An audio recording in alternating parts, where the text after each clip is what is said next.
What's good, speed demons? Welcome back to the channel and buckle up because today we're counting down the 12 best racing games on PS5 in 2025 that'll make your DualSense controller literally smoke from all that trigger feedback. So grab your favorite energy drink, maybe some snacks.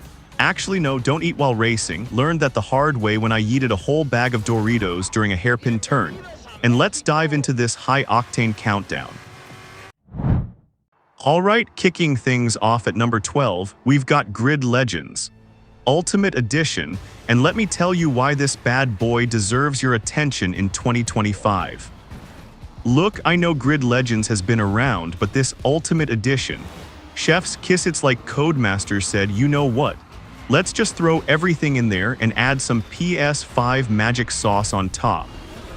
The story mode, oh my god, the story mode. It's basically Drive to Survive meets Fast and Furious meets your local go-kart track drama. You've got rivalries, betrayals, and more plot twists than my attempts at parallel parking IRL. The characters are so well written that I legitimately got mad at Valentin Manzi. Like proper mad. I was shouting at my TV like it was a football match. But here's where it gets spicy. The world design is absolutely bonkers. We're talking 130-plus routes across real-world locations and fictional tracks.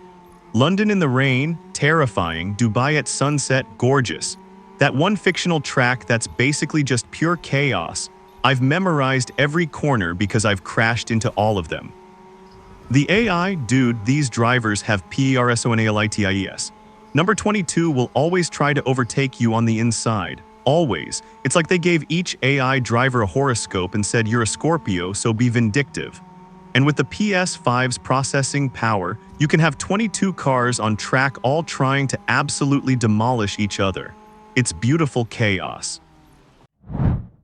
Coming in hot at number 11, WRC24. And before you say, rally games are too hard, listen. This game has made me appreciate trees in a whole new way. Not because they're beautiful, but because I've wrapped my car around approximately 73% of them. The physics in this game, ridiculously realistic. Your co-driver is basically your therapist at this point. Hard left, don't cut. Why would I cut? MARCUS. We've been through this. The immersion level is insane. The DualSense haptic feedback makes you feel every single pebble, every puddle, every moment where you think this is it. This is where I die. The weather system isn't just rain on off, it's dynamic. You'll start in sunshine and end up in a blizzard wondering where your life went wrong. And can we talk about the career mode? You're not just racing, you're managing tire choices, dealing with mechanical failures, and trying to keep your team happy while you consistently disappoint them by flying off cliffs. It's like Football Manager met Dark Souls and had a beautiful, frustrating baby, the rally stages.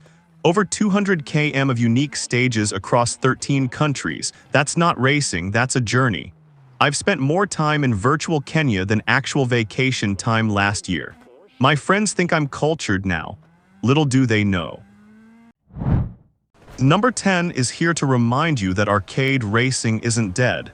It just gotta glow up. NFS Unbound Year 2 Edition is what happens when you let artists loose on a racing game after feeding them nothing but energy drinks and anime for 6 months. The visual style, it's like racing through a living comic book while your car literally draws graffiti in the air. My mom walked in while I was playing and asked if I was doing drugs through the PlayStation. Thanks, EA. The story hits different in 2025. You're not just some random street racer, you're building a legacy. The characters actually have depth. Yaz isn't just angry rival number 3, she's got motivations, backstory, and honestly, she's kinda right about some things. I found myself questioning my life choices in a Need for Speed game, but let's talk about what matters, the racing. The handling model is finally that perfect sweet spot between arcade fun and I can actually control this thing. Drifting feels godly.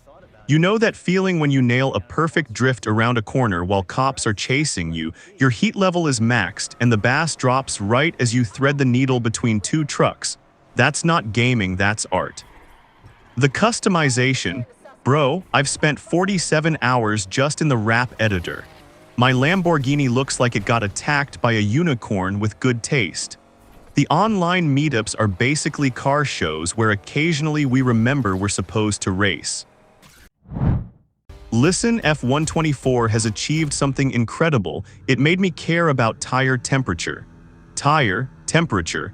I'm out here checking weather forecasts like I'm planning an actual race weekend. Looks like rain in Sector 2, better adjust my setup, who am I?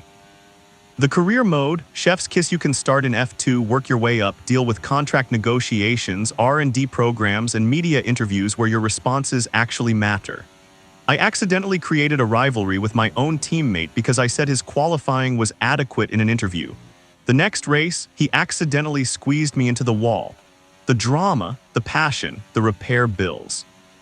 And Breaking Point story mode is back and better than ever. It's basically the Formula 1 equivalent of a Netflix drama. There's romance, betrayal, someone's dad owns a team, it's wild. I got so invested, I started following the fictional drivers on fake social media the game created. That's immersion, baby. The racing itself, with the new physics engine, you can feel the ground effect sucking your car to the track. The PS5's triggers fight you in every corner. Your fingers will literally get a workout. I'm basically an athlete now, right? Right. So, and the dynamic weather. One race at Spa, it started dry, rained in the middle, dried up, then HAILED. HAILED? I didn't even know that was possible. I finished P15 and felt like I won the championship. Number 8 brings us Dirt Rally 3, aka How to Develop Trust Issues. The game. This isn't just a racing game, it's a relationship tester. You and your co-driver against the world. And by world, I mean every tree, rock, and suspicious bump that definitely wasn't there in the pace notes. The physics engine in 3 is so realistic. Actual rally drivers use it for practice. Meanwhile, I'm using it to practice how many ways I can total a Group B car in under 30 seconds. The answer is 17, by the way, I counted. But here's what's insane, the VR mode with PSVR 2, I tried it. I lasted 3 stages before I had to lie down. It's so immersive that when you crash, your body genuinely prepares for impact. My friend tried it and actually ducked when he rolled the car. Ducked, in his living room, his cat still won't go near him. The career mode is brutal but fair. You start with garbage cars held together by hope and duct tape and work your way up to monsters that actively try to kill you. Every upgrade feels EARNED. When I finally got a Group B Audi Quattro, I just sat in the menu listening to the engine for like 10 minutes. Don't judge me. And can we appreciate that they added a rewind feature, but every time you use it, your co-driver sounds more disappointed. By the end of a stage, Phil is basically sighing into the mic. Hard right, again, because you didn't listen the first time. The shade. Lucky number 7 goes to Forza Motorsport with its massive 2025 update that basically said, what if we just fixed everything? Remember when this launched and we were like, it's good but, well, they heard that and chose violence against bugs. The 2025 update isn't just patches, it's a complete glow-up. Ray-traced reflections so good, you can see your disappointed expression when you miss the apex. The career mode now, my god, it's not just win races, buy cars. You're building relationships with manufacturers. I'm literally a Mazda brand ambassador in-game now. They send me exclusive cars to test, virtual cars, but still. My Mazda loyalty is so high, the game offered me a virtual sponsorship deal. I'm getting paid fake money to drive fake cars and I've never been happier. The Builders' Cup got expanded with 50 new tour, each with their own narrative. There's one where you restore barn finds and race them. I got emotionally attached to a rusty 1970 Plymouth Barracuda.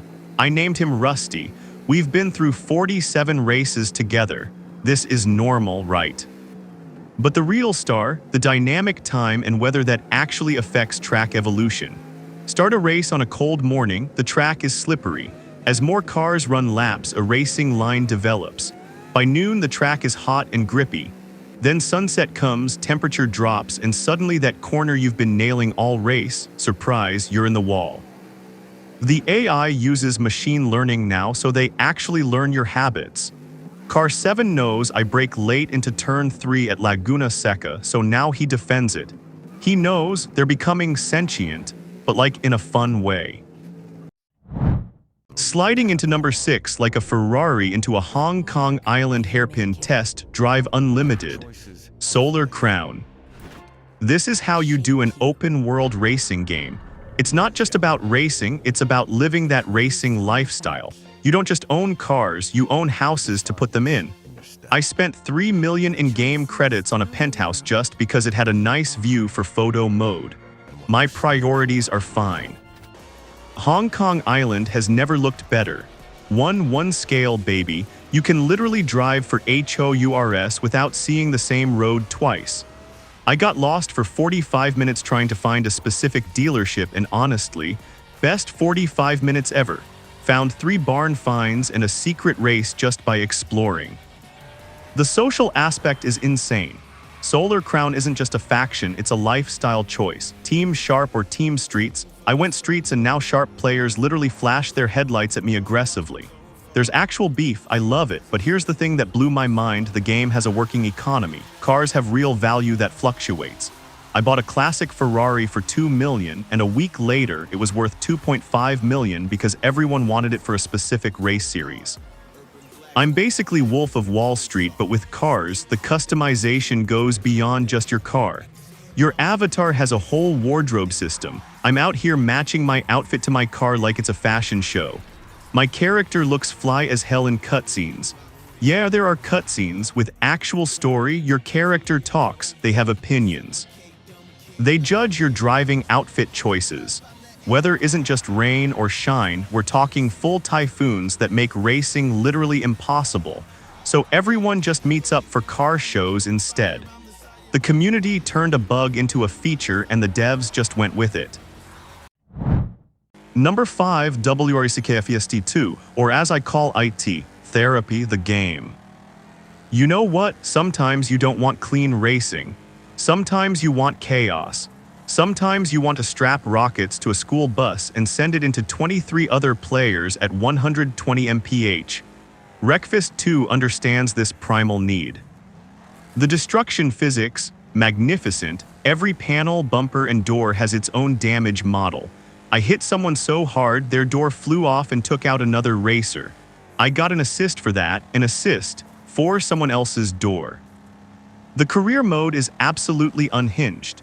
You start in folk racing with lawnmowers. LAWNMOWERS, I'm racing a John Deere against 15 other people and having the time of my life.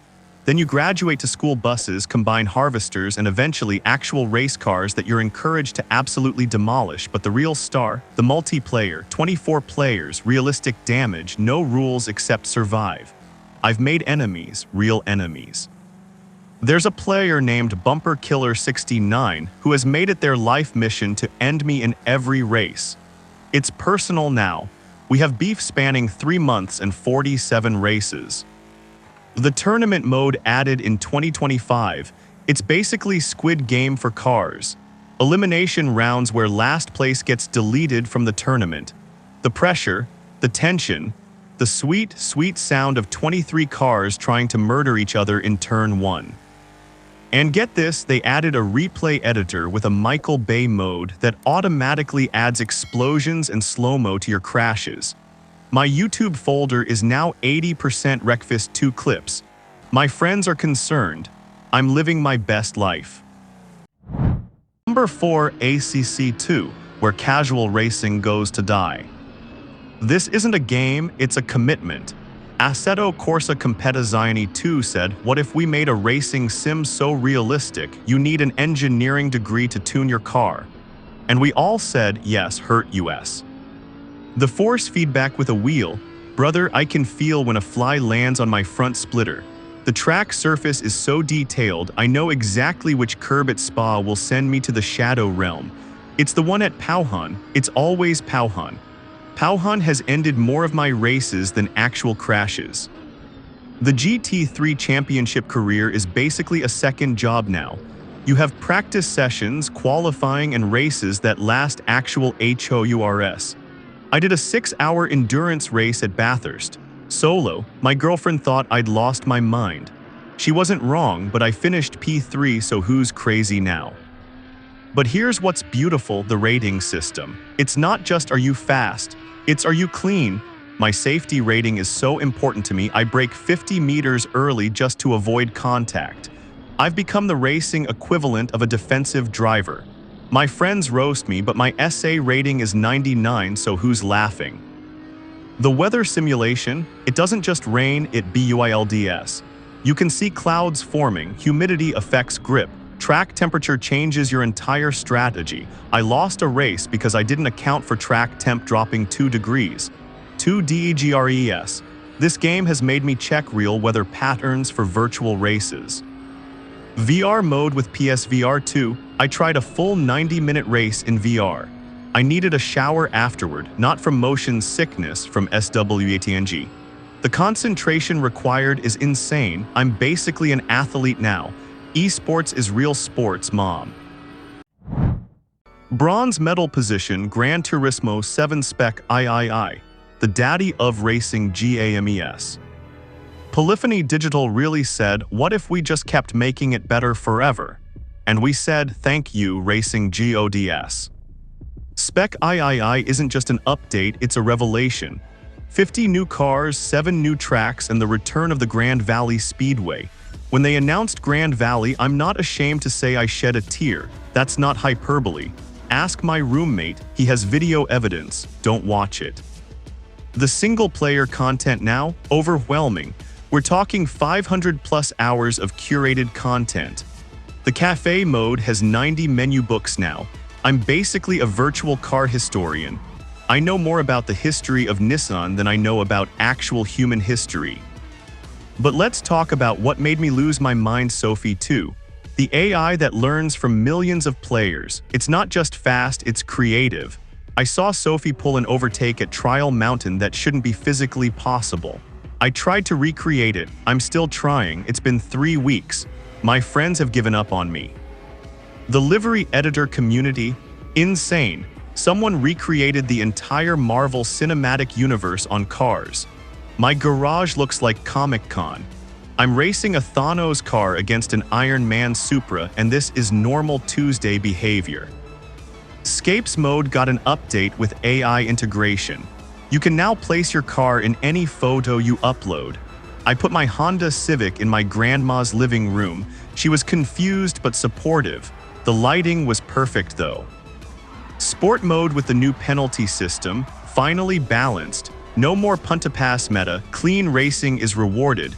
I got a clean race bonus that was worth more than winning. I've become a racing pacifist. Gandhi would be proud. Runner-up position, Forza Horizon 5, Endgame expansion. 2 years of content dropped AT once. Playground Games really said, what if Mexico, but everywhere. The Endgame expansion isn't just DLC, it's basically Forza Horizon 6 wearing a fake mustache. 3 new regions, Japanese mountain passes, Norwegian fjords, and get this, Australia is back. But it's Australia too with dynamic wildlife. I got chased by an emu, in a racing game. The story, you're not just a superstar, you're building a legacy.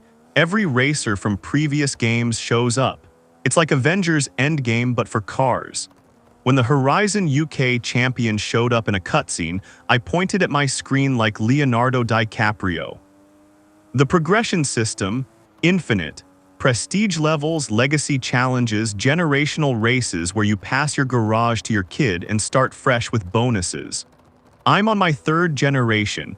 My virtual family tree is just cars all the way down. Event Lab got AI integration. You can describe a race in words and it builds it. I typed loop-de-loops in space with dinosaurs and it worked. We're racing on Mars with T-Rexes as obstacles. This isn't even the weirdest track I've played this week. The car list, 847 cars. They added everything. Pizza delivery vehicles, ice cream trucks. That one concept car from 1955 that never got made. My garage is basically a museum of why does this exist, and I love it. But the best addition, Horizon Story Creator. The community is writing better stories than most Netflix shows. Someone made a 10-part saga about illegal street racing that had me emotionally invested in a Mazda Miata named Jennifer. Jennifer, I cried when she got impounded. Number 1, the king, the champion, the reason we're all broke. Midnight Club Paradise City. Rockstar came back, they actually did it.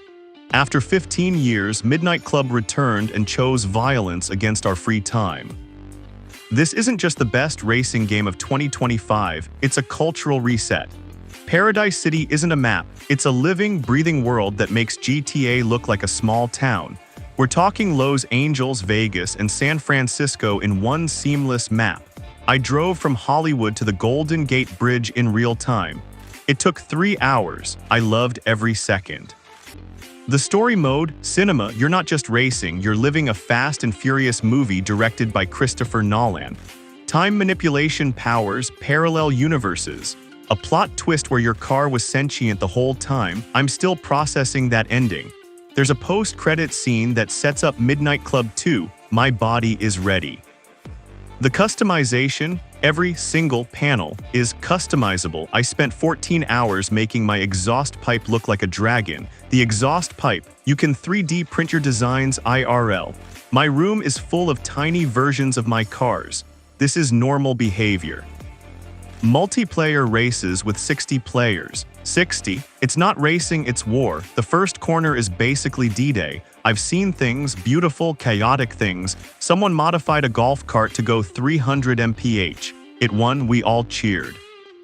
The physics, arcade perfection. You can drive on walls if you're going fast enough. WALLS, physics said bye, and fun said hello. I did a 900-degree barrel roll and landed it. The game gave me an achievement called Physics. Where we're going, we don't need physics.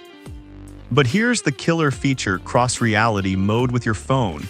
Your phone becomes a GPS in the game. Your actual music library plays on the radio. I'm racing to my own Spotify playlist. The future is now.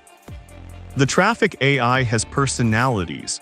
That one NPC in the blue sedan, he'll always cut you off. Players have named him Kevin. We have a Kevin hate club, 47,000 members. Kevin has merch, I bought a shirt. If this video got your engines revving, smash that like button like it's the nitrous button in the final straight. And if you're not subscribed yet, what are you doing? Hit that subscribe button and ring the bell so you don't miss next week's video where we're ranking every Mario Kart track by how much they've ruined friendships.